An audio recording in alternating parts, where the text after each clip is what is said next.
చెవిపోటు కాకుండా మరి చెవిలో కూడా గుయ్యమనే శబ్దం ఒకటి వస్తూ ఉంటుంది. అంటే అది దాదాపుగా అది భరించలేరు.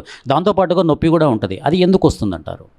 మంచి ప్రశ్న అండి. చెవు గుయ్యి అనే శబ్దము అసలు ఇప్పుడు ఆల్మోస్ట్ ఒక 100 మందిలో 20 మంది వచ్చి కంప్లైంట్ చేసేవాళ్ళనమాట. ఈ గుయ్యి అనే శబ్దం.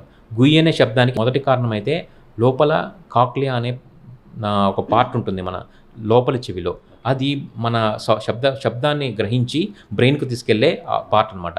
అది ఏమన్నా డ్యామేజ్ జరిగితే గనుక ఫస్ట్ గుయ్యి అనే శబ్దంతోనే స్టార్ట్ అవుతుందనమాట. లేదా మెదడులో ఏమన్నా కంతులున్నా గానీ గుయ్యి అనే శబ్దాన్ని వస్తుందనమాట. బట్ కొంతమందిలో గుయ్యి అనే శబ్దం ఎటువంటి ఏ సమస్య లేకుండా కూడా గుయ్యి అనే శబ్దం ఉంటుంది. ఫస్ట్ అందుకే ఆ గుయ్యి అనే శబ్దం స్టార్ట్ అయినప్పుడే డాక్టర్ని సంప్రదించినైతే దాని తగ్గ పరీక్షలు ఆడియోమెట్రిక్ టెస్ట్‌లని ఉంటాయి కొన్ని. అవి చేసిన తర్వాత వాళ్ళకి చూస్తారన్నమాట. అవన్నీ నార్మల్‌గా ఉన్నాయంటే ఆ గుయ్యి అనే శబ్దంతో మీరు జీవితాంతం భరించమని కౌన్సిలింగ్ ఇస్తాం. ఎందుకంటే దానివల్ల భయం లేదు. బట్ ఓన్లీ మనం చూసుకోవాల్సిందంటే మెదడులో ఉన్న కంతులు కానీ ఏమన్నా లోపల నరాల వీక్నెస్ కానీ ఉంటే కనుక అది దానికి ట్రీట్మెంట్ ఇస్తాం. ఒకవేళ నరాల వీక్నెస్ ఉంటే కనుక వినికిడి లోపం కూడా ఉంటుంది. వాళ్ళకి మనము హీరింగ్ ఎయిడ్స్ అమర్చినట్టయితే శబ్దం కూడా తగ్గుతుందన్నమాట.